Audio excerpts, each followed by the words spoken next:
चीमा साहब, सबसे पहले तो मैं आपके देखने वालों को मेरा बड़ा प्यार भरा सलाम, प्यार भरा प्रणाम, नमस्कार और दूसरा एक बड़ी निगी जी सत श्री अकाल। और मैं I am very thankful to you कि आपने आज मेजर साहब, जो कि मेरे दिल में high regards for him, such a beautiful personality, I am honoured and thrilled to be sitting in the same programme. मेरे लिए एक ऑनर है, मेरे इज नो क्वेश्चन अबाउट। अब जो क्वेश्चन आपने मुझसे पूछा चीमा साहब, देख ये क्वेश्चन इस पे किताबें लिखी जा सकती हैं कि 74 साल के पाकिस्तान के साथ क्या हुआ है, आज कहाँ खड़े हैं, रीजन में क्या हो रहा है। सबसे पहले तो मैं थोड़ा सा बताना चाहूंगा कि इस वक्त रीजन में जो मैं उसका बैकग्राउंड बताना चाहूंगा। Being an American and while sitting in Washington DC made decision, took a decision. तकरीबन 10 साल पहले उन्होंने डिसीजन लिया था कि छोटे कॉन्फ्लिक्ट से निकल के चाइना के पीछे जाया जाए। और आज उस रीजन के अंदर जो कुछ हो रहा है, उस पॉलिसी का एक काफी इम्पैक्ट है, क्योंकि इन्होंने रियलाइज किया था कि इराक वॉर और लीबिया, उसके बाद अफगानिस्तान, इस पे America is burning their sources resources, लेकिन original threat is coming from China. तो उस तनाजर से जब देखा जाए तो उसमें इंडो पैसिफिक भी उसी में आ जाता है, क्वाड भी सारे उसी में आ जाते हैं, आज I2U2 भी उसी का सिलसिला आ जाता है।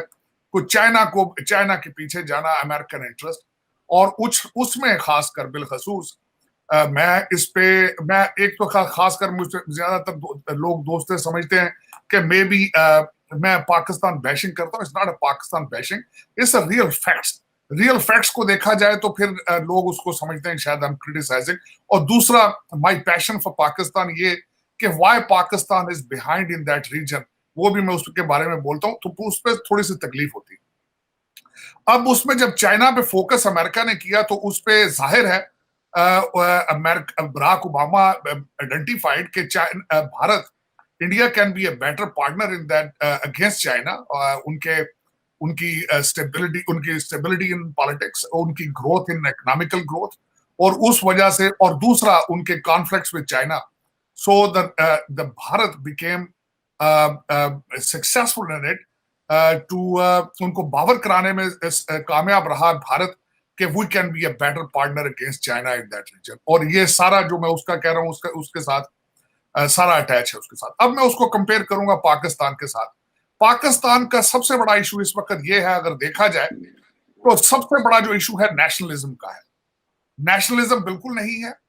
दूसरा, आपको मैं हमेशा एक कहता हूं, शायद लोग फिर उसको कहते होंगे कि उसमें करप्शन का एक मेजर इशू, दूसरे नंबर पे तीसरा एजुकेशन का, और आज जो पॉलिटिकल इंस्टेबिलिटी है वहां पे उसको, और उनके मुआशी अगर चीजों को, इकोनॉमिक उनके डिक्लाइन को देखा जाए तो उन सब चीजों के पीछे फिर दोबारा नेशनलिज्म आता है।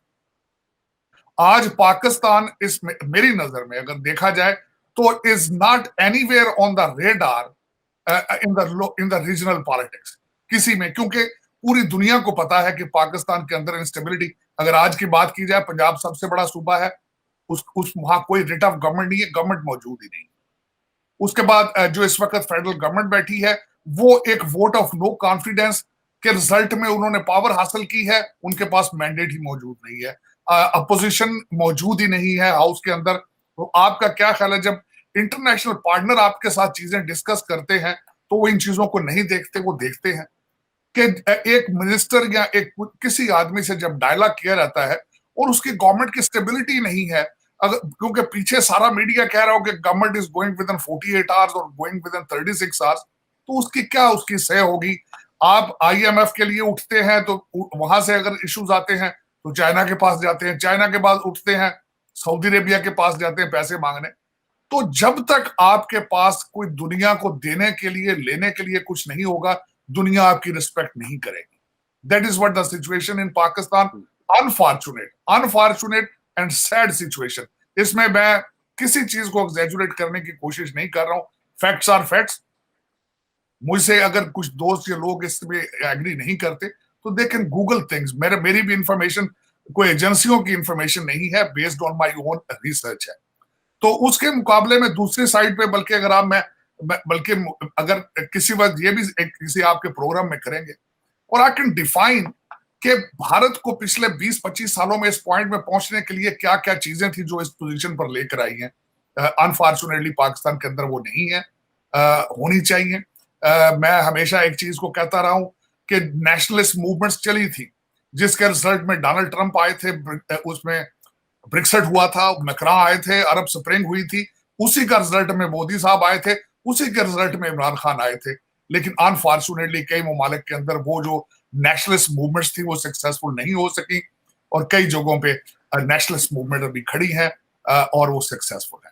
तो ये मेरा मुख्तसर सा ओपनिंग स्टेटमेंट थी, लेकिन ये कि further we will talk about more regional, जो खासकर जो since I am sitting in the US, हमारे Joe Biden on a trip of the Middle East, उनमें और वहां उसकी सबसे बड़ी भारत के हवाले से इन्वॉल्वमेंट के वहां पे I2U2 का उनके ट्रिप के दौरान होगा।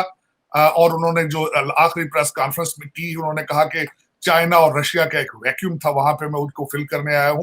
तो ये कई रीजनल चीजें नई डेवलप हो रही हैं, खासकर वेस्ट एशिया के हवाले से और इंडो पैसिफिक के हवाले से। बिल्कुल ठीक है। मेरे साहब आपके पास मैं आता हूँ, और 75 साल हो गए हैं भारत और पाकिस्तान की एक जैसी आज़ादी है, एक टाइम ही जितना है। आप कैसे समझते हैं 75 साल बाद आज भारत कहाँ खड़ा हुआ है? Do you feel that it is secure, it is insecure, it is struggling? कहाँ पे इंडिया खड़ा हुआ है 75 साल बाद? और क्या पोज़ीशन है इस वक़्त? How will you explain India after 75 years? Thank you Cheema साहब शो पे इनवाइट करने के लिए। और मैं एक बात कहना चाहता हूँ, तारा साहब, ऐसा आपका कोई वीडियो नहीं है जो मैंने कम से कम 3 बार ना देखा हो। मैं आपको पहले बता दूं, 3 बार सर, रिपीट कर करके लूप पे sir. So huge fan sir. अच्छा चीमा साहब, मैं थोड़ा सा कंपैरिजन करूंगा। मैं पाकिस्तानी डिप्लोमेट से भी मिला, मुझे ऐसा नहीं लगता है कि टैलेंट की कमी है पाकिस्तान में। मुझे अभी तक ये समझ में नहीं आया कि क्यों ऐसा होता है, because I have seen people who are exceptionally bright in Pakistan, exceptionally bright. क्या हो जाता है वो लोग, मैं आपको छोटा सा एक एग्जांपल देता हूं चीमा साहब, फिर मैं आपके आंसर पे आऊंगा। जैसे कि हमारे यहां डॉक्टर जयशंकर हैं, जो इंडिया की फॉरेन पॉलिसी ड्राइव करते हैं under the guidance of prime minister Narendra Modi ji, ठीक है। और जबरदस्त काम कर रहे हैं, कभी यहां कभी वहां, ये सब जो भी आप देखते हैं उनका काम सबके सामने है। उनका एक ही फोकस है, वो पॉलिटिशियन नहीं है, उनको प्रधानमंत्री नहीं बनना, उनको किसी स्टेट का चीफ मिनिस्टर नहीं बनना, उनके कोई पॉलिटिकल एम्बिशंस नहीं है। उनका एक ही एम्बिशन है कि इंडियन डिप्लोमेसी को कैसे सक्सीड करवाना है और किस तरीके से इंडिया के मफाद जो है, इंडिया के इंटरेस्ट है, उनको टॉप पे रखना है। उनका बस सिंगल पॉइंट एजेंडा है।